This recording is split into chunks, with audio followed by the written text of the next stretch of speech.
नमस्कार प्रिय मित्रांनो, अनोखी लाईफमध्ये तुमचं मनापासून स्वागत आहे. बऱ्याच मित्रांचा एक प्रश्न होता, की सर जो काही आपण सोर्स वापरतो, त्या सोर्सबद्दल माहिती सांगा किंवा अभ्यासक्रम आहे त्याच्याविषयी थोडीशी माहिती द्या किंवा तुमचे जे काही बुक आहेत, तुम्ही जे रेफर करता त्याच्याविषयी माहिती सांगा. हा प्रश्न बऱ्याच वेळेस विचारला जातो. हा काही नवीन प्रश्न नाही. अगोदर बी याच्याबद्दल मी थोडीशी चर्चा केली होती, जेव्हा आपण पहिला मराठी साहित्य का घ्यावं याबद्दल चर्चा केली होती तेव्हा. तरी पण आज ह्या सर्वांच्या मागणीनुसार आपण हा भाग घेणार आहोत. तर पहा, आज आपल्याला काय पाहिजे, की अभ्यासक्रम, त्याचा स्रोत आणि प्रश्नपत्रिकेचे स्वरूप याचं थोडंसं विश्लेषण करूया, जेणेकरून तुम्हाला अभ्यास करण्यासाठी एक मदत होईल आणि चांगल्या मार्गाने तुम्ही ते अभ्यास करसाल. कारण बरेच आहे साहित्यामध्ये. ते करत असताना सटीकपणा महत्त्वाचा ठरतो. तर सुरुवात करूया आपण याला. तर पहिला पहा अभ्यासक्रम, पहिला भाग आहे आपला पहिला पेपरमधला. त्याचं नाव आहे, तुम्हाला जसं स्क्रीनवर दिसते तसं, लँग अँड पॅरोल. आता ह्याला आपण भाषिक प्रयोग आणि भाषिक वर्तनसुद्धा म्हणतो, आहे ना. पुन्हा मुख्य कार्य आहे, भाषेचे मुख्य कार्य म्हणजे काय, त्यानंतर काव्याची भाषा, प्रमाणित भाषा किंवा प्रमाण भाषा म्हणा, बोली, सामाजिक मापदंडानुसार भाषेतील भिन्नता आणि भाषिक वैशिष्ट्ये, हा एक भाग आहे. त्यानंतर 13व्या शतकातील आणि 17व्या शतकातील ही मराठी, हा भाग आपल्या अभ्यासक्रमाला आहे पहिल्या याच्यामध्ये. तर याच्याबद्दल जर पाहिलं तर याच्यामधला प्रत्येक भाग, उपभाग अतिमहत्त्वाचा आहे. मी पुन्हा एकदा सांगतो, की याच्यातला प्रत्येक भाग, उपभाग अतिमहत्त्वाचा आहे. परंतु याच्यावर जे काही प्रश्न विचारले ते सर्वात जास्त आहेत. त्याच्यामुळे हा भाग तुम्ही करायला पहा. त्यानंतर याच्यामध्ये जसं म्हटलं, की प्रत्येक भाग महत्त्वाचा आहे. त्याच्यामुळं याच्यातली माहिती जास्त आहे. म्हणजे स्रोत जास्तच आहेत. त्याच्यामुळं माहिती फक्त समजून घेणे आणि आपल्यानुसार टिपण काढणे हे महत्त्वाचं ठरतं. आणि हे करत असताना जी विचार प्रणाली निर्माण होते आपली, ती सुद्धा महत्त्वाची आहे. आणि याच्यामुळं मेन मुद्दा म्हणजे कमी शब्दात जास्त लिहिता येणं, आहे ना. आणि लिहिता येत असताना नवीन उदाहरण द्या. कारण प्रत्येक व्यक्ती जर तोच आन्सर लिहू लागला तर मग जे मार्क भेटायचे तेच भेटतात, जे तुमची लिहिण्याची कला आहे. जर तुम्ही नवीन काहीतरी केलात, नवीन काहीतरी त्यांच्यात समजून सांगण्याचा प्रयत्न केलात तर ते सांगितलं जातं. मग आता प्रश्न उरतो, की याचा सोर्स काय? तर सर्वप्रथम सगळ्यांना माहीत आहे, की मिलिंद मालसे यांचं पुस्तक. आता यांच्या पुस्तकामध्ये जे काही मुख्य भाग आहे, जो महत्त्वाचा आहे, तुम्ही तो पाहण्याचा प्रयत्न करा. कारण निवडकच भाग त्याच्यामध्ये महत्त्वाचा ठरतो. जे काही पुस्तकं आपल्याला भेटतात ते पूर्णपणे ते पुस्तक वाचत नाही बसायचं. त्याचं निवडक भाग वाचत बसायचं. आणि ह्याच्यामध्ये करत असताना हा जो काही मिलिंद मालसेचं पुस्तक आहे, त्यांचं आधुनिक भाषा विचार असं नाव आहे. त्यानंतर डॉक्टर पुंडे यांचं एक पुस्तक आहे. त्या पुस्तकाचं नाव आहे सुलभ भाषा विज्ञान. काय नाव आहे त्याचं? सुलभ भाषा विज्ञान. हे सुद्धा तुम्ही घेऊ शकता, सुलभ भाषा विज्ञान. त्यानंतर गजेंद्र गडंकरांचं सुद्धा एक पुस्तक आहे, ते सुद्धा तुम्ही रेफर करू शकता. त्याचप्रकारे मुक्त विद्यापीठातले जे काही पुस्तक आहेत, आता याच्यामध्ये भरपूर पुस्तक येतात. त्याच्यामुळं या पुस्तक किती वाचावे हा भाग महत्त्वाचा ठरतो. परंतु याचं उत्तर आहे, की अभ्यासक्रम पहा, प्रश्नपत्रिका पहा, मग तुम्हाला समजतं की किती अभ्यास करायचा. त्यानंतर आपलं जे काही अनोखी लाईफ आहे त्याच्यावर आपण या स्रोताबद्दल, विशेषतः या पूर्ण भागाबद्दल आपण पूर्णपणे माहिती सांगितली आहे. तर ते पाहू शकता. क्लास नोट्स हा तर LRP प्रोग्रामसाठी होते. त्याचे ते म्हणजे तुमच्याकडे जर क्लास नोट्स असतील तर त्यालासुद्धा रेफर करा. तर हा भाग आहे तिथं. तर याच्यामध्ये मेन मुद्दा म्हणजे की जास्त व्हरायटी भेटते किंवा जास्त पुस्तक बी आहेत. ते रेफर करत असताना प्रश्न पहा आणि हा अभ्यासक्रम पहा. त्याच्यानुसार अभ्यास करण्याचा प्रयत्न करा. तर हा पहिल्या भागाविषयी. त्यानंतर दुसरा भाग आहे आपल्या पहिल्या पेपरमधल्या पहिल्या भागामधला दुसरा भाग, बी सेक्शन. बीमध्ये पहा मराठी बोली, अहिराणी, डांगे आणि वऱ्हाडी. या 3 बोलीचा आपल्याला अभ्यास करायचा आहे. कोणत्या? या. तर या 3 बोलीचा अभ्यास करताना अहिराणी आणि वऱ्हाडी आणि हे जे काही डांगे आहे, याच्याबद्दल जे काही स्वरूप माहिती असते, जसं की प्रश्न विचारला जातो, की सर्वसाधारण माहिती. तर स्वरूप सांगा, वैशिष्ट्य सांगा, असा भाग विचारला जातो. आणि हे विचारत असताना तिन्हीचा बी भाग विचारतात ते. एकाचे भाग नाही विचारत. कसं विचारतात? त्याच्यामधला फरक सांगा, जसं की इथं म्हटलं मी तुम्हाला. त्यानंतर याच्यामध्ये वाद कोणते आहेत? अहिराणीचा वाद कोणता आहे? किंवा डांगीचा वाद कोणता आहे? हे बी विचारलं जातं. त्यानंतर हे सांगत असताना बऱ्याच वेळा असं तिथं उल्लेख येतो, की सोदाहरण द्या किंवा सोदाहरण करा असं बी म्हटलं जातं. मग तिथं स्पष्टीकरण द्यायचं आहे उदाहरणासहित. त्यानंतर हा जो काही अहिराणी आणि तिन्हीचा भाग आहे, तुम्ही जर प्रश्नपत्रिका पाहिला तर 10 गुणाला अनिवार्य भाग येतो. हा अनिवार्य म्हणजे आपण ते म्हणतो ना, 50 मार्कासाठी असतात, 150 शब्दामध्ये सोडव म्हणून. तर ते अनिवार्य भागामध्ये हा प्रश्न येतोच. अहिराणीबद्दल सांगा, डांगेबद्दल सांगा. आणि जास्तीत जास्त 30 मार्काला हा प्रश्न येतो. त्याच्यामुळे याला किती महत्त्व द्यायचं हे तुम्ही ठरवायचं आहे. प्रायोरिटी ठरवायची, कुठला जो काही भाग आहे तो जास्त करायचा आहे, तो कुठला भाग कमी करायचा आहे, किती करायचा आहे हे ठरवायचं आहे. हे करत असताना समजून घेण्याची वृत्ती जास्त असावी. PhD नको, कारण याच्यामध्ये जी काही व्याकरण प्रक्रिया असते, सोनून प्रक्रिया असते ती खूप मोठी असते. परंतु आपल्या अभ्यासाच्या दृष्टीनं काय करायला पाहिजे हे पूर्णपणे प्रश्नपत्रिका आणि अभ्यासक्रम पाहिलं समजतं. त्याचप्रकारे ट्रेंडसुद्धा पहा. जसं की अगोदर जास्त मार्काला विचारलं जायचं, परंतु आता जास्तीत जास्त 30 मार्काला विचारलं जातं. तर ट्रेंड काय हा बी महत्त्वाचा ठरतो. त्यानंतर गोंधळून जाऊ नका याच्यामध्ये, कारण हे तिन्ही जी आहेत त्याचे बी काही उपबोली बी असतात, पोटबोली म्हणतो आपण, ते बी असू शकतील. परंतु जास्त काही असं विचारलं जात नाही त्यांच्याबद्दल. असा प्रश्न मुख्यतः कमी दिसतो. त्याच्यामुळे या तिन्हीच बोलीविषयी जास्त माहिती घ्या. जास्तीत जास्त एखादी यांची जर जी पोटबोली आहे त्याच्याबद्दल जर जास्त चर्चा असेल तर ते तुम्ही करू शकता.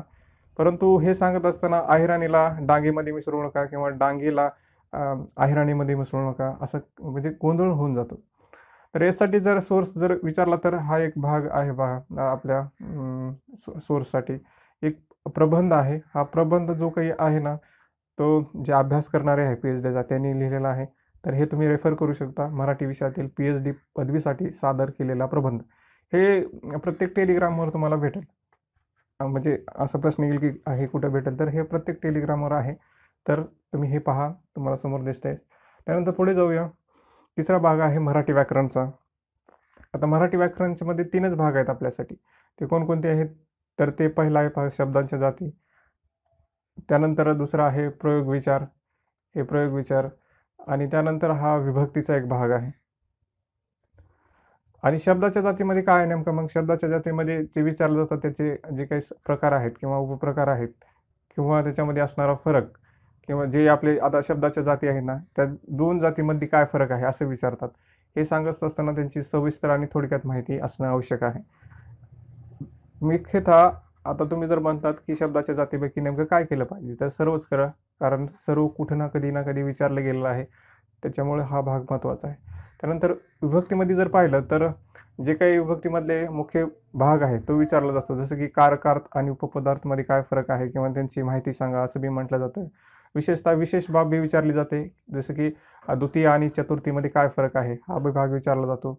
त्याचप्रमाणे असं बी विचारतात की विभक्ती हे अर्थावरून ओळखायची का प्रत्ययावरून ओळखायची? तर हे सुद्धा तुम्हाला माहीत असलं पाहिजे. व्याकरणचा अभ्यास करताना हे मुख्य भाग लक्षात ठेवूनच अभ्यास करायचा. त्यानंतर प्रयोगाबद्दल 3 जे भाग आहेत आपले प्रयोगाचे प्रकार कर्तरी, कर्मणी आणि भावी प्रयोग आणि त्याचे उपप्रकार हे महत्त्वाचे आहेत. आता याच्यामध्ये त्यांनी काही डीपमध्ये जात नाही. परंतु हे मुख्यतः जसं नाव आहे तसं विचारलं जातं. जसं की कर्तरी सांगून त्यांचे उदाहरण द्या, कर्मणी सांगून त्यांचे उदाहरण द्या किंवा भावे यांचे प्रकार सांगून स्पष्टीकरण करा किंवा त्याचे उपप्रकार सांगा असं म्हटलं जातं. विशेषतः हा 15 मार्काला प्रश्न विचारला जातो. त्यामुळे 15 मार्काला प्रश्न विचारल्यानंतर किती लिहायचं किंवा किती टिप्पण काढायचं हे तुमच्यावर डिपेंड करतं. कारण 15 मार्कासाठी म्हटलं तर मग कारण जितके प्रश्नपत्रिका पाहिल्या त्याच्यात विशेषतः 15 मार्कालाच हा भाग आलेला आहे. त्यामुळे तुम्ही 15 मार्कासारखं टिप्पण काढून ठेवा. तर यासाठी आता जर तुम्ही म्हणतात की यासाठी सोर्स काय आहे किंवा असं म्हणा की याच्यासारखी जे काही आपण म्हणतो मटेरियल ते काय आहे? तर असं कुठलंही पुस्तक नाही की या सगळ्या ह्याच्याबद्दलची सर्व माहिती म्हणजे कोणती? की जसं प्रश्न विचारले जातात की कारक आणि उपपदार्थामध्ये काय फरक आहे किंवा याच्यामध्ये जे काही शब्दाच्या जाती आहेत त्याच्यामधला मेन डिफरन्स काय आहे किंवा याच्यामधले जे काही विशेष बाब विचारली जाते, तर कुठल्याही एका पुस्तकामध्ये आपल्याला मिळत नाही. म्हणजे बहुतेकदा मला तर नाही सापडला त्याच्यामध्ये. कारण मी खूप ते पाहिलं इतर ह्याच्यामध्ये रेफरन्समध्ये, पण नाही सापडलं. तर इथे एक उपाय असा आहे की तुम्ही काय करा की जे तुम्हाला पुस्तक भेटतं मराठीबद्दल, त्याच्याबद्दल हे 3 जे भाग दिसतील त्याच्याबद्दल जी भेटणारी माहिती आहे वरून त्याचा अभ्यास करा. विशेषतः अभ्यास केल्यानंतर तुम्हाला थोडंसं त्याच्याबद्दल विवेचन केलं की हे जे काही प्रश्न विचारले जातात त्याच्यावरली माहिती भेटते. तर याचा सोर्स असा कुठलाही सटीक नाही किंवा असं म्हणा की त्याच्यातूनच भेटेल. कारण तुम्हाला जर म्हणलं वाळिंबीचं पुस्तक वापरा किंवा कोणाचं तर पुस्तक वापरा, तर त्याच्यामध्ये खूप पुस्तक मोठं आहे आणि ते आपल्या UPSCसाठी नसून MPSC सारखं पुस्तक आहे. मग ते काही आपल्या कामाचं नाही. त्याच्यामुळे तुम्हाला हा जो भाग कुठे बी भेटेल तर तिथून तुम्ही हा करण्याचा प्रयत्न करा. याच्यावरले जे जास्त काही प्रश्न विचारले जात नाहीत. परंतु आपल्याला 10 मार्कासाठी आला तर हे लिहिता यावं तुम्ही याच्यामुळे तुम्ही त्याचा अभ्यास करा. आणि विशेषतः मग तुम्ही गायकवाड सरांचं एक पुस्तक आहे पहा, म्हणजे PDF मध्ये भेटतं. तर ते सुद्धा पुस्तक तुम्ही वापरू शकता.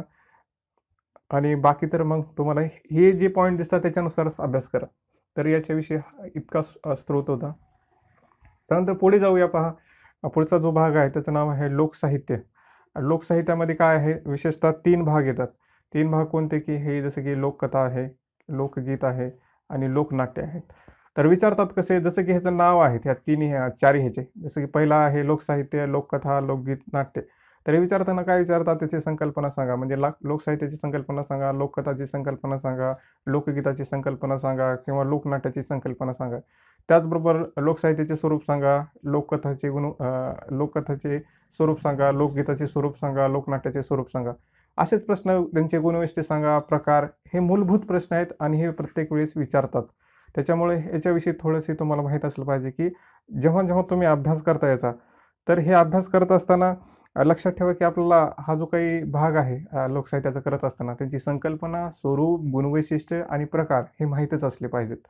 त्यानंतर जर विशेषतः लोकसाहित्याबद्दल पाहिलं तर काय येतं त्याच्यामध्ये, लोकसाहित्य म्हणतो.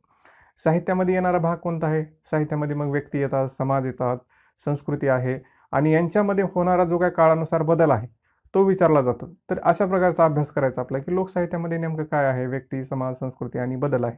तर अशा प्रकारचा भाग. त्यानंतर लोककथाबद्दल जर पाहिलं तर याच्यामध्ये थोडंसं वेगळेपण दिसतं. जसं की विविध कथा आहेत, जैन कथा म्हणतो आपण, जातक कथा, ज्या काही कथा आहेत, अकबर, बिरबल किंवा इतर ज्या काही कथा आहेत, राजा-राणींच्या कथा, त्यांच्यामधून काय असतं, की एक कथांचा प्रभाव समाजावर टाकण्याचा प्रयत्न केला जातो. समाज व्यवस्था बदलणे हा त्यांचा मुख्य भाग असतो किंवा म्हणा, की समाजाला नीती देणे किंवा बोध करणे हा कथामधून दिसतो. तर हे महत्त्वाचा मुद्दा आहे. त्यानंतर लोकगीत जर पाहिलं आपण, तर ह्याच्यामध्ये लोकगीत येण्याचं कारण काय आहे, की जसं की स्त्री, पुरुष किंवा जे काही लोकं आहेत, ते काम करतात, काबाड कष्ट करतात. मग त्यांना जो काही विसावा आहे किंवा त्यांचं जे काही आत्मभान आहे, ते येण्यासाठी कुठून येतं? मग अशा गीताच्या माध्यमातून. जसं की जात्यावरच्या ओव्या आहेत. तर जात्यावरच्या ओव्या का गायल्या जातात, की जे काही पुरुषी सत्ता आहे किंवा जे काही लोकं राहतात, त्याच्यामध्ये स्त्रीला कमी स्थान दिलं जातं. मग स्त्रीची जी काही भावना, तिची कुचंबना किंवा तिचं काही आत्मभान आहे, ते कुठं व्यक्त होतं? मग ते पूर्णपणे जिथं की जातं, हे तिचं एक मित्र म्हणा किंवा एक सखा म्हणल्यासारखं आहे, तिथं ती व्यक्त होतं. तर तिथून होणाऱ्या ओव्या ह्या बऱ्याच वेळेस विचारल्या जातात. पुरुष किंवा इतर बी गीते असतात. सणावाराला किंवा उत्सवाला हे स्वतःला म्हणा, की एक अ, असा आनंद देण्यासाठी म्हणा किंवा जी मरगळ आलेली आहे, या सणाच्या निमित्ताने करण्यासाठी हा भाग असतो विशेषतः. म्हणजे व्यक्तिमन आहे लोकगीतामध्ये. लोककथामध्ये काय आहे? समाजव्यवस्था आणि लोकगीतामध्ये व्यक्तिमन आहे. त्याचप्रकारे जर लोकनाट्य पाहिलं तर याच्यामध्ये काय आहे विचारलं जातं, लोकनाट्य काय आहे? तर याच्यामध्ये विचारताना जे काही भाग आहे ते उद्देश किंवा वेगळेपण विचारलं जातं किंवा लोककथा, लोकगीत आणि पण लोकनाट्यामध्ये काय फरक आहे? नेमकं काय वेगळेपण आहे? हे तुम्हाला माहीत असलं पाहिजे. जसं की कीर्तन आणि तमाशा आहेत. अगोदरच्या काळामध्ये याचा नेमका भाग कोणता होता? मनोरंजन करायचा होता का? कमी होता. परंतु जागरूकता हा भाग जास्त होता. त्याच्यामुळे हे लक्षात असलं पाहिजे, की लोकनाट्याचा मुख्य भाग तर हा मनोरंजन आता आहे. म्हणजे त्या काळामध्ये तो बदलत गेला. परंतु अगोदर सुरुवातीला हा जागरूकता किंवा नीती देणे, बोध होणे हा होता. तर हा भाग आहे. याच्यावरले जर प्रश्न पाहिला तर 25 ते 80 मार्काला विचारला जातो. परंतु याचा सध्या जो काही ट्रेंड आहे तो बदलत चालला आहे. जास्तीत जास्त 25 ते 35 मार्काला हा प्रश्न विचारले जातात. त्यामुळे याचा किती अभ्यास करायचा? कारण याचे सोर्स जे आहेत ते भरपूर आहेत. भरपूर म्हणजे भरपूर आहेत. तर याचा सोर्स तुम्ही विशेषतः जर तुम्हाला जास्त अभ्यास नाही करायचा तर तुम्ही एकच सोर्स वापरू शकता. ते आहे विश्वनाथ शिंदे यांचं पुस्तक. शिंदे यांचं पुस्तक तुम्ही जर पाहिलात तर ते चांगल्या प्रकारे सांगतात त्याच्यामध्ये. लोकसाहित्य मीमांसा आहे त्या पुस्तकाचं नाव. तर त्याचे भाग पहिला याच्यामधले जो काही निवडक भाग आहे, तो करायचा आहे तुम्हाला, निवडक भाग. आणि हे करत असताना तुम्ही हे जे काही लोकसाहित्य, लोककथा हे जे काही नावं दिसतात त्याच्यानुसारच अभ्यास करा किंवा तुम्ही वायसीएमचं पुस्तक वापरू शकता. त्यांच्यामध्ये बी भरपूर आहे. परंतु एकच वापरा. कारण ते असं म्हणायचं की जर पुस्तकं खूप असताना आपण नुसतं वाचत बसतो. परंतु विचारलं किती जातं? सध्याचा ट्रेंड तर खूप कमी आहे याच्यामध्ये विचारण्याचा. अगोदर तो खूप जास्त विचारलं जायचं, परंतु आता नाही. त्याच्यामुळं विचारलं किती जातं? किती मार्काला आहे? काय वाचलं पाहिजे? हे तुम्हाला समोर मी सांगितलं आहे. तसंच अभ्यास करण्याचा प्रयत्न करा किंवा स्वतः विश्लेषण करा, म्हणजे तुम्हाला ते सुद्धा समजून जाईल. त्यानंतर पुढे पाहूया. हा भाग, पहिला भाग संपला पहा. आपला पहिला पेपर, याचा पहिला जो काही भाग आहे तो संपला. आता दुसऱ्या भागाला जाऊया आपण. दुसरा भाग सुरू होतो मराठी साहित्याच्या इतिहासापासून. आता मराठी साहित्याचा जो काही इतिहास आहे ना, हे विचारत असताना त्यांनी पहिल्या सुरुवातीपासून ते 1818 पर्यंत दिले आणि विशेषतः नमूद केले की काय करायचे, महानुभाव, वारकरी संप्रदाय, पंडित कवी, शाहीर आणि बखर साहित्य. आता हा भाग महत्त्वाचा आहे. इथं विचार करण्यासारखी गोष्ट आहे की जर आपण पाहिलं तर महानुभाव असतील किंवा वारकरी असतील किंवा पंडित कवी किंवा शाहीर असतील, यांच्यामधली जी काही व्यक्तींची संख्या आहे, ज्यांनी मोलाचं कार्य केलं आहे, ते अधिक आहे, आहे ना? मग संख्या जर अधिक असेल तर काय केलं पाहिजे?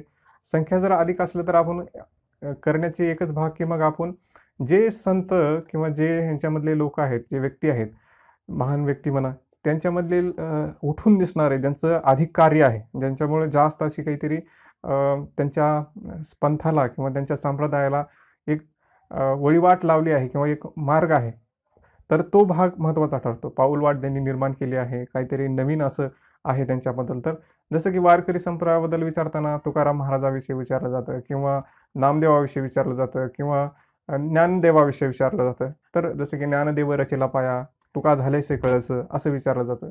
तर हे महत्त्वाचं आहे. मग हे करत असताना तुम्ही विशेषतः खूप संत आहेत, खूप पंथ आहेत. मग हेच असताना मूळ भाग महत्त्वाचा आहे. जसं की महानुभावांचा मूळ भाग कोणता आहे? वारकरी संप्रदायाचा पाया कोणता आहे? त्यांचा आधार कोणता आहे? त्यांच्यापैकी विशेष काय आहे? ह्या तिन्हीपैकी मग मग फरक आहे तिन्हीमध्ये. म्हणजे संतांमधील काय फरक आहे? पंथामध्ये काय फरक आहे? आणि शाहीर हे जे म्हणतो आपण त्यांच्यामध्ये काय आहे? तर या तिन्हीमधील काय डिफरन्स आहे तुम्हाला माहीत असलं पाहिजे. संत, पंथ हे म्हणतो आपण. मग हे करत असताना कधी-कधी ते प्रश्न विचारतात की कशाप्रकारे दोषारोप आहे, जसं पंडिती कवीवर दोषारोप आहेत असं म्हटलं जातं. तर तो कोणत्या प्रकारचा आहे? हा भाग माहीत असला पाहिजे आपल्याला. थोडी तर्कमीमांसा करा, म्हणजे तुम्हाला याच्याबद्दल अभ्यास करता येईल. त्यानंतर हा भाग एकत्रितपणे पहा. जसं की ते विचारताना पूर्णपणे वारकरी संप्रदाय विचारतात आणि ते असं नाही विचारत की विशेषतः की विशेष जे काही मधले येणारे जे काही व्यक्ती आहेत, ज्यांनी आपण मग म्हटलं तशा प्रकारे. तर ते पूर्णपणे जे काही त्यांनी कार्य केलं पण त्यांचं असं विशेष कार्य नाही, असं विचारलं जात नाही. त्याच्यामुळे एकत्रित भागच महत्त्वाचा आहे.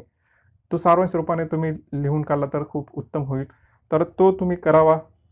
त्यानंतर याच्यावरले जे काही प्रश्न आहेत ते 30 ते 90 मार्कापासून जातात. त्यामुळे हा भाग महत्त्वाचा ठरतो.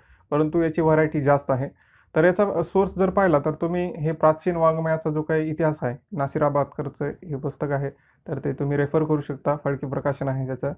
किंवा पेपर दुसरामध्ये काही भाग येतो. जसं की पेपर ह्याच्यामध्ये नामदेवाची अभंगवाणी आहे. तर ते तुम्ही तिथे नामदेवाचे जे काही आपल्याकडे पॉईंट्स भेटतात ते तिथून कलेक्ट करू शकता. किंवा पंडिती कवीबद्दल असेल तर ते सुद्धा भेटतील तुम्हाला. किंवा शाहिराबद्दल जे पैंजण पुस्तक आहे, त्याच्याबद्दल बी माहिती तुम्हाला भेटेल. तर त्याच्या पुस्तकामधून हे पॉईंट कव्हर करण्याचा प्रयत्न करा. बखर साहित्य किंवा इतरसाठी हे प्राचीन वाङ्मयाचा इतिहास हे पुस्तक पुरेसं आहे. तुम्ही इतकं ते वाचलं तर ते सफिशियंट आहे. आपला जेवढा अभ्यासक्रमाच्या दृष्टीनं आहे ते महत्त्वाचं आहे. त्यानंतर दुसरा भाग पहा मराठी साहित्याचा. पुढचा आपण जो काही इतिहास आहे, हा मराठी साहित्याचा इतिहास 1818 ते 1990 पर्यंतचा. याच्यामध्ये जो काही भाग येतो तो कविता आहे, काल्पनिक कथा, कादंबरी, लघुकथा, शॉर्ट स्टोरी म्हणतो, नाटक आहे किंवा प्रमुख साहित्यिक प्रभाव आणि हालचाली, सौंदर्यवादी, वास्तववादी, आधुनिकतावादी, दलित, ग्रामीण, स्त्रीवादी अशा प्रकारचा हा भाग याच्यामध्ये येतो. तर हे महत्त्वाचं आहे की जसं याच्यावरले जे काही तुम्हाला पॉईंट दिसतात ना, ह्याचाच अभ्यास करायचा. सौंदर्यवादीपणा म्हणजे काय, वास्तववादी काय असते, दलित साहित्य कशा प्रकारचं आहे, ग्रामीणचं कसे आहे, स्त्रीवादी साहित्य कसं आहे, असंच अभ्यास करायचा आहे. याच्यापेक्षा जास्त अभ्यास करायची गरज नाही. मग विशेषतः विचारलं काय जातं, तर विशेषतः विचारलं जातं पहा, हे जे काही कविता आहे, तर कवितामध्ये काय आहे, तर विशेषतः कविता, नवकविताबद्दल भाग विचारला जातो. नवकविता काय आहे की 1960 नंतरचं जे काही वळण येत गेलं, त्याच्यामुळं कशी नवी कविता आली हे बी विचारलं जातं. कादंबरीमध्ये ठराविकपणा विचारला जातो. आधुनिक कादंबरी कशा प्रकारची आहे, सामाजिक कादंबरी कशी किंवा त्याचे टप्पे कसे गेले हा बी विचारला जातो. कथाबद्दल बी हाच भाग आहे, त्याचे टप्पे विचारतात. बदल काय आहे कथामध्ये किंवा ग्रामीण आणि दलित कथामध्ये काय वेगळेपण आहे हे विचारतात. नाटकाचे टप्पेसुद्धा ते विचारतात. प्रश्न सेम टाईप आहेत. त्यानंतर स्त्रीवादीबद्दल जे काही साहित्य आहे त्याच्याबद्दल निश्चित प्रश्न येतो 10 मार्काला. तर हा निश्चित प्रश्न आहे. त्याच्यामुळे हे तर तुम्ही केलंच पाहिजे निश्चित प्रश्न. मग विचारताना स्त्रीवादी संकल्पना सांगा, त्याचे गुणवैशिष्ट्ये सांगा किंवा स्त्रीवादी साहित्याचे टप्पे सांगा, हा बी भाग विचारला जातो.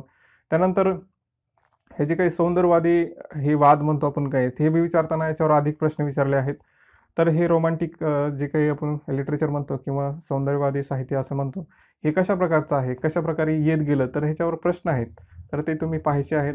त्यानंतर वास्तववादी जे काही आपल्या साहित्यामध्ये लिखाण आहे त्याच्याबद्दल अगोदर तुम्हाला हे माहीत असलं पाहिजे की सौंदर्यवादीपणा म्हणजे काय किंवा वास्तववादीपणा म्हणजे काय.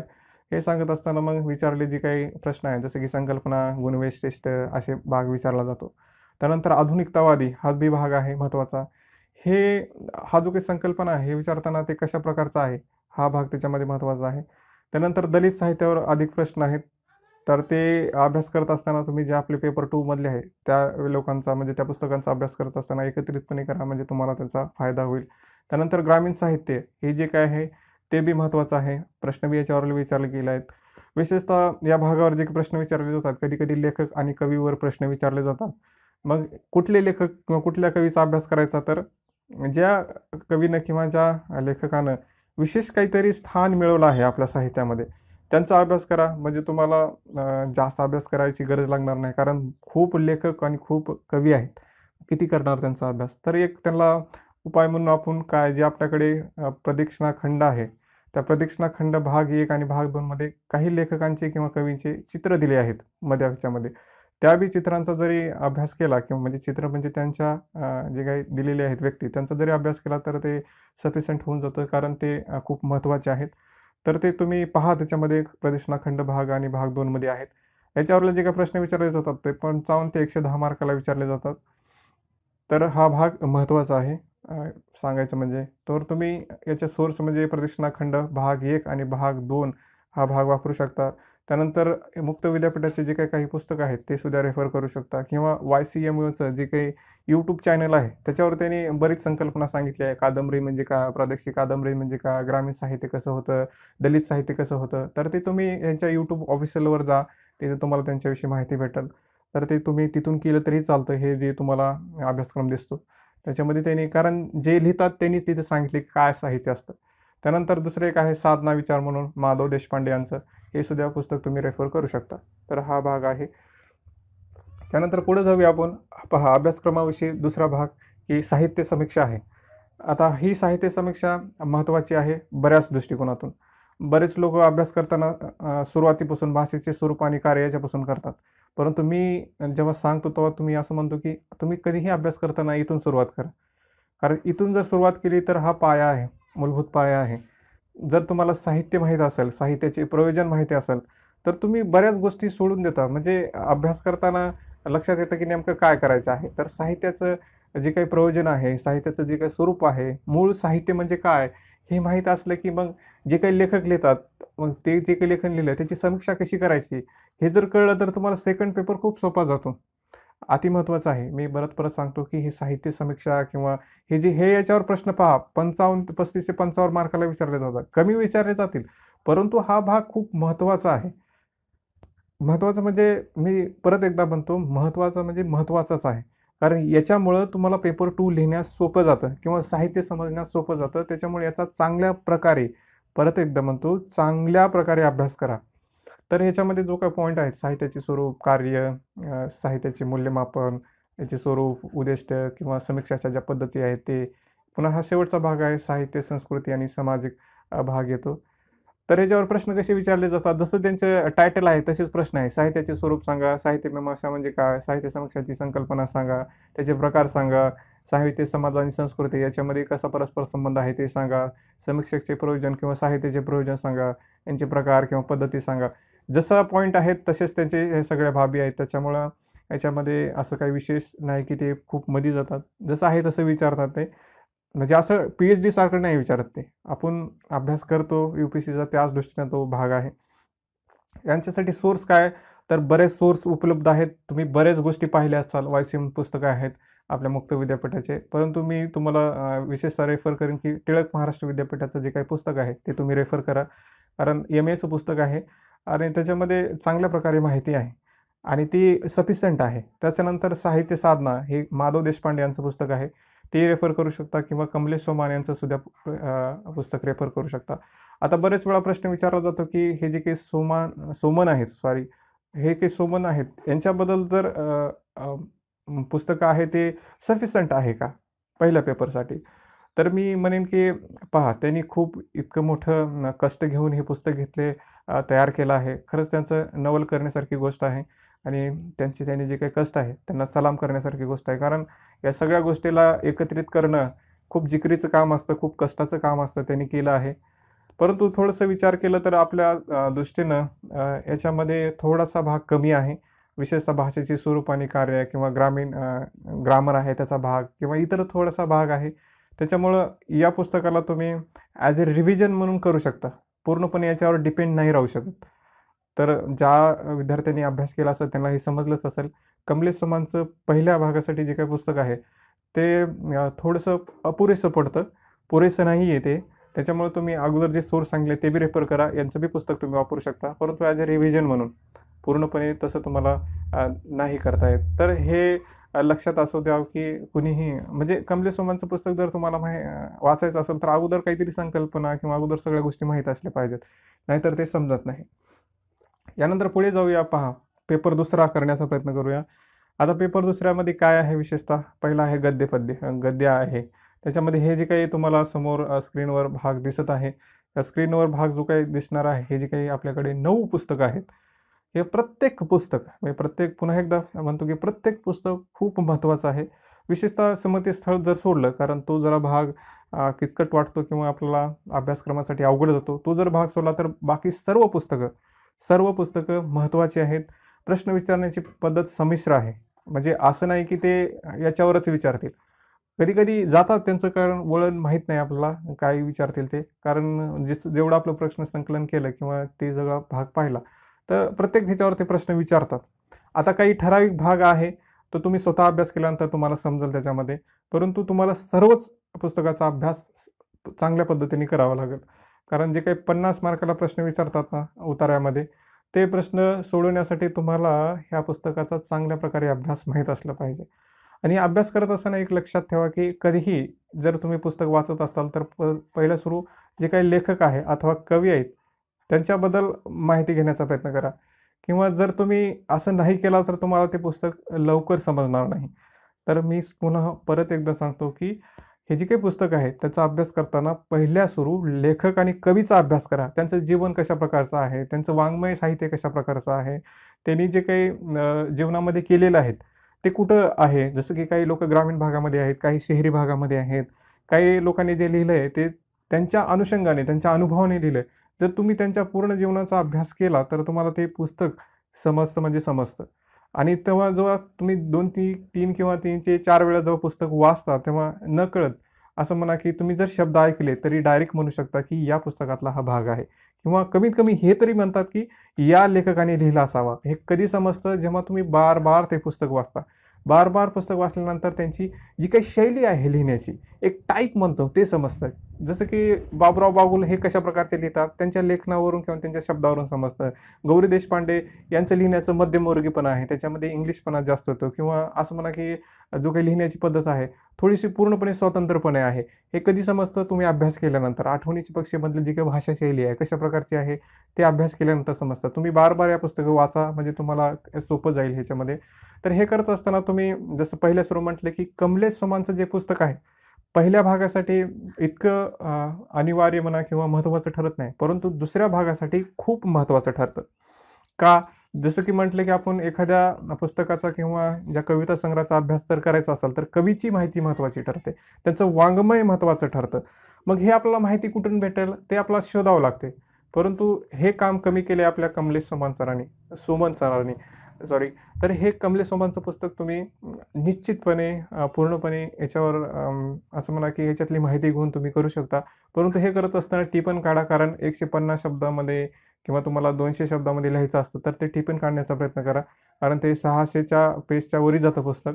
तर हे तुम्ही पुस्तक निश्चितपणे वापरा, कारण हे महत्त्वाचं पुस्तक आहे. इतर भटकण्यापेक्षा याच्यामध्ये चांगली प्रकारे माहिती दिली आहे. तर हे चांगलं आहे पेपर 2 साठी. त्यानंतर जर पद्याचा भाग पाहिला आपण, याच्यामध्ये जे काही नवीन 9 कथासंग्रह आहेत. बोलता होतं असं. तर 9 कविता संग्रह आहेत. हे कविता संग्रहामध्ये जे आहे नामदेवाची अभंगवाणी, पैंजण किंवा दमयंती स्वयंवर म्हणा, बालकवींच्या कविता, विशाखा, त्यानंतर हा जो काही मृदगंध आहे, त्यानंतर जाहीरनामा आहे, संध्याकाळच्या कविता, या सत्तेत जीव रमत नाही. याचं बी पुस्तकाचा अभ्यास करताना तुम्ही कमलेश जे काही सोमन आहेत, डॉक्टर कमलेश सोमंत त्यांचं तुम्ही जे काही पुस्तक आहे ते रेफर करू शकता. आणि हे रेफर करत असताना जे काही आपल्याला अभ्यास करणार आहोत, कवी किंवा लेखक, त्याचा अगोदर अभ्यास करा, जसं की अगोदर म्हटलं. आता याच्यामध्ये मुख्य मुद्दा म्हणजे की रसस्वाद हा भाग आहे. तर हा रसस्वाद कसा प्रकारे करायचा? मी बऱ्याच वेळेस मुलांना सांगतो की रसस्वाद हा काही वेगळ्या प्रकारचा नसतो. कविता म्हणजे काय असतं की त्या कवीने लिहिलेला त्याचा अनुभव आहे, त्याचं काही जे काही भावविश्व आहे, त्याचं काही जे जीवन आहे त्याच्यामध्ये ते लिहिलेलं असतं. आता त्याच्याबद्दल माहिती आपल्याला थोडीशी भेटल्यावर त्याच्यावर चर्चा करता येते. परंतु पूर्णपणे चर्चा करता येत नाही. येते का? जर तुम्ही म्हटलं माझ्याबद्दल तुम्ही थोडंसं सांगा, तर तुम्हाला नाही सांगणार. माझ्या मनात काय चाललंय ते तुम्हाला नाही सांगता येणार किंवा तुमच्या मनात काय चाललंय हे मला पूर्णपणे निश्चितपणे नाही सांगता येणार. मग ह्या कविता ज्याने लिहिल्या आहेत किंवा हा जो काही भाग त्यांनी लिहिला आहे, मग ते कसा ओळखायचा किंवा त्यांचं जे काही त्यांच्यावर कसा रसस्वाद करायचा? तर उत्तर आहे की तुमच्यानुसार करायचा तो. कवितेचा अर्थ आपल्यानुसार काढायचा असतो. रसस्वाद म्हटलंय, आस्वाद घ्यायचा आहे. जसं की एखादं जेवण करत असताना आपण स्वतः आस्वाद घेतो. जी काही चव आहे, इतरांना वेगळी लागते, आपल्याला वेगळी लागते. आपल्याला वेगळा पदार्थ आवडतो, त्यांना वेगळा पदार्थ असतो. त्याच्यामुळं आपल्यानुसार आस्वाद घ्यायचा असतो. रसस्वाद याचा अर्थ आहे की स्वतः आस्वाद घेणे आणि त्याचा जो काही जे काही आपल्याला प्रश्न दिला आहे, त्याचा मर्म सांगणे आपल्या शब्दामध्ये चांगल्या रीतीने. मग हे करत असताना थोडंसं जर या कवीविषयी जर आपल्याला माहिती असेल, तर आपण बऱ्याच प्रकारे हे लिहू शकतो. तर अशा प्रकारे अभ्यास करा की ज्याच्यामुळं तुम्हाला कमीत कमी अडचणी येईल. परत एकदा सांगतो, कवीचा अगोदर अभ्यास करा. त्याच्या जीवनाबद्दल पहा. वाङ्मयांच्या त्यांनी काही जे काही केलं आहे, त्यांच्याबद्दल विचार करा थोडंसं. त्यांचं नमूद करा, टिपण करा. त्याच्यामुळं तुम्हाला त्या कविता वाचायला सोप्या जातील. आता हा बी प्रश्न विचारला जातो की कविता तर इतक्या आहेत. मग कसं समजायचं की या कविता कुठून आल्या आहेत? जसं अगोदर मी म्हटलं की प्रत्येक कवीची किंवा लिहिण्याची त्यांची जी काही शैली असते ती वेगळी असते. त्यांच्यातले जे काही विचार आहेत ते वेगळे आहेत. त्यांचा जो काही प्रतिमा भाग आहे किंवा त्यांची रचना आहे, त्यांचे विचार आहेत ते वेगळ्या प्रकारे आलेले आहेत.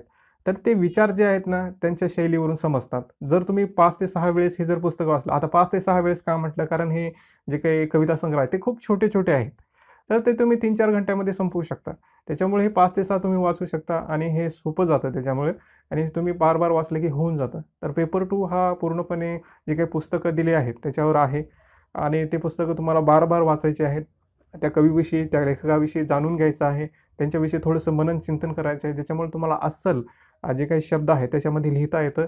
कारण सटीकपणा महत्त्वाचा ठरतो. तर हा भाग आहे पूर्णपणे ह्या अभ्यासक्रमाविषयी. तर इथंच थांबूया. आता जे काही दुसरी महत्त्वाची बाबी आहेत, तर पुन्हा कधीतरी पाहण्याचा प्रयत्न करूया. आता तुम्हाला हा साहित्याचा जो काही अभ्यासक्रम आहे किंवा त्याचा काय स्रोत आहे, हा समजला असेल. याच्यापेक्षा जास्त व्यतिरिक्त तुम्ही स्वतः करू शकता. परंतु जास्त गोंधळून न जाता कमी पुस्तकामध्ये अधिक वाचन करण्याचा प्रयत्न करा. कारण जास्त जर वाचन केलं तर लिहायचं काय? हा प्रश्न निर्माण होतो. त्याच्यामुळं तो आपला टाईम टिपण काढण्यामध्ये, बार-बार सराव करण्यामध्ये करा. त्याच्यामुळे तुम्हाला चांगल्या प्रकारे मार्क भेटतील. गुण भेटत नाहीत असा भाग नाही. तुम्हाला जर येत असेल तर ते गुण भेटतात. जसं की तुम्हाला जर भारतामध्ये फोर व्हीलर येत असेल, चालवता चांगल्या प्रकारे येत असेल, तर हा काही मुद्दा नाही की तुम्हाला अमेरिकेमध्ये गेल्यानंतर तिथं येणार नाही. थोडंसं तरतूद करावी लागते, परंतु येणार नाही असा भाग नाही. तुम्ही तरबेज असल्यास कुठेही येता. तर असं कधी म्हणू नका की जसं की एखाद्याला विहिरीमध्ये पोहता येतं, तर ते दुसऱ्या विहिरीमध्ये पोहता येत नाही असं थोडंच म्हणता येतं. नाही, नाही. थोडंसं त्याला सराव करावा लागेल, होईल. तर असं आहे ते. गुण भेटतात, फक्त तुमच्यामध्ये ते कौशल्य असलं पाहिजे. अभ्यास करण्याचे जे काही भाग येतो अभ्यास केल्यानंतर, तो सगळा आला पाहिजे. वरून-वरून अभ्यास करा आम्हाला सोपं वाटतं म्हणून असं नाही करायचं. ते अभ्यास केल्यानंतर अधिक सोपं होतं. तर हे लक्षात ठेवा. अभ्यास चांगल्या प्रकारे करा. तुम्हाला मनापासून माझ्या शुभेच्छा. तर इथंच थांबूया. तुमची काळजी घ्या. धन्यवाद मित्रांनो.